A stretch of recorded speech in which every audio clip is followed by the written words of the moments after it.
మీ దగ్గర signal weak ఉంది.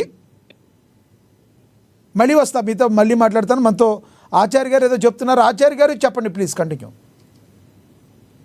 ఇప్పుడు కిరణ్ గారు చెప్పిన, రామ్మోహన్ గారు చెప్పిన, ఇప్పుడు రాజ్యాంగబద్ధంగా చేయలేదని మాట్లాడతారు కదా. ఇప్పుడు క్యాబినెట్ మీటింగ్ తీర్మానం అది రాజ్యాంగబద్ధంగా కాదండి? అంటే అసెంబ్లీ తీర్మానం రాజ్యాంగబద్ధంగా కాదా? బీసీ కమిషన్ ఏర్పాటు చేసుకుని దాని అండర్ లో సెన్సెక్స్ వేసింది, అది రాజ్యాంగబద్ధంగా కాదా?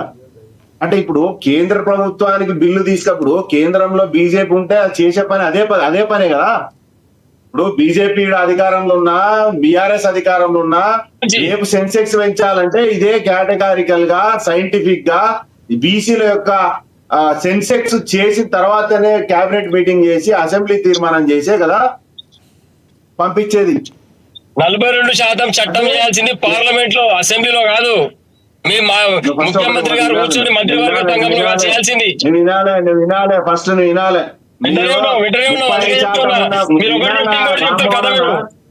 ఇప్పుడు నేను డిస్టర్బ్ చేయలే. నేను 35% ఉన్న రిజర్వేషన్ తక్కువ చేసిన బడిపోయాడు రాష్ట్రంలో ఎవడా సన్నాసి? 35% రిజర్వేషన్ అప్పుడు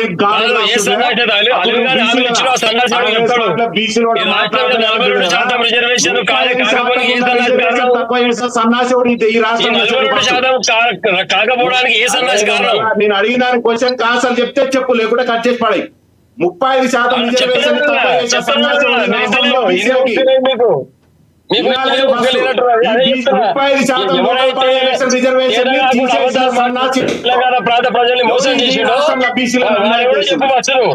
ఎవరు అన్యాయం చేసి రామ్మోహన్ గారు మీకు ఇస్తాను. రామ్మోహన్ గారు ఇద్దరు మాట్లాడితే అర్థం కాదు, మీకు ఇస్తాను. నేను మాట్లాడేటప్పుడు నువ్వు డిస్టర్బ్ చేస్తలేదు కూడా. మీరు ఏం చెప్తారు? ఒకటి చెప్తున్నారు. ఆయన మ్యూట్ అయినా పెట్టు, లేకుండా రామ్మోహన్ గారు ఒక్క నిమిషం ఆగండి. మీకు మళ్ళీ ఆయన మాట్లాడిచ్చాక మీకు ఇందాక కనెక్ట్ అయ్యి అవ్వలేదు, నేను మళ్ళీ కనెక్ట్ చేపిస్తాను. ఒక్క నిమిషం తర్వాత మళ్ళీ మీకు ఇస్తాను ఆయన మాట్లాడాక. ఆచార్య గారు ప్లీజ్ కంటిన్యూ.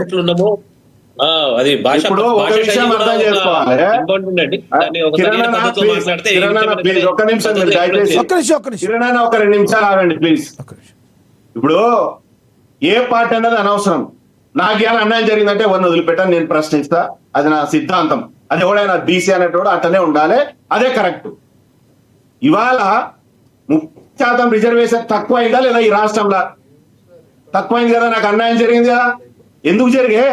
నువ్వు ఎందుకు ఆ రోజు 22%కి 50% లోపల నువ్వు ఎందుకు పంచాయతీరాజ్ చట్టంలో తీర్మానం చేసి దాన్ని క్యాప్ పెట్టినావు? ఎందుకు ఇవాళ పెంచడానికి అవకాశం లేదు? లోకల్ బాడీ ఎలక్షన్ లో పోతే ఇక 42% కాదు, ఏం శాతం పెంచాలన్నా గాడిన 22 కాండ పడేస్తారు. మరి ఎందుకు గతంలో 30% ఉండేది ఎందుకు తక్కువ చేయాల్సి వచ్చింది? మీరు ఇలా మాట్లాడతారు బీఆర్ఎస్ పార్టీ నాయకులు. సైంటిఫిక్ ఎస్, మేము ఒక పోరాటం చేస్తున్నామండి.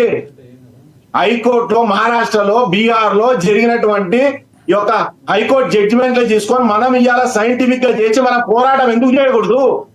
ఎందుకు బీసీలకు రాకూడదు? రాజ్యాంగంలో ఇక్కడ ఈ పరిమితి ఇంతే ఉండాలని ఎక్కడైనా ఉందా? లేనప్పుడు ఎందుకు మనం కొట్టాడకూడదు? ఎందుకు రాకూడదు? దీని ఉద్దేశంలో కాంగ్రెస్ పార్టీ పోరాటం చేస్తుంది బీసీల గురించి.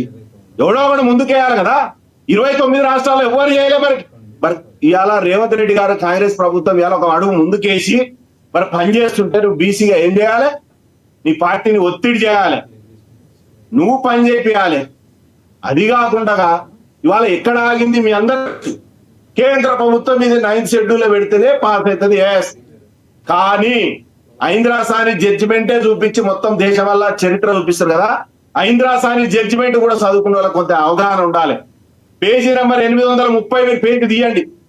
రాష్ట్రంలో ఉన్నటువంటి బీసీల యొక్క స్థితిగతులను బట్టి రిజర్వేషన్లు పెంచుకోవచ్చని మరి ఆ జడ్జిమెంట్లను ఒక అవకాశం కల్పించినప్పుడు ఎందుకు రాష్ట్ర ప్రభుత్వం పోరాటం చేయదండి? ఎందుకు కోర్టు పోకూడదండి? ఇవాళ ఎలక్షన్ షెడ్యూల్ రిలీజ్ చేసిన తర్వాత ఏ కోర్టు కూడా స్టే ఇవ్వకూడదని సుప్రీంకోర్టు ఆర్డర్స్ ఉన్నాయి. మరి ఇవాళ ఎందుకు హైకోర్టు ఇచ్చింది? ఏం నడుస్తుంది ఇక్కడ? అంటే సుప్రీంకోర్టు జడ్జిమెంట్ కి మరి అప్లికబుల్ కానప్పుడు ఈడ నువ్వు స్టే ఎన్నిక ఉన్నప్పుడు మరి 50% మీరు కటాఫ్ ని కూడా మీరు ఎందుకు అతిక్రమించకూడదు?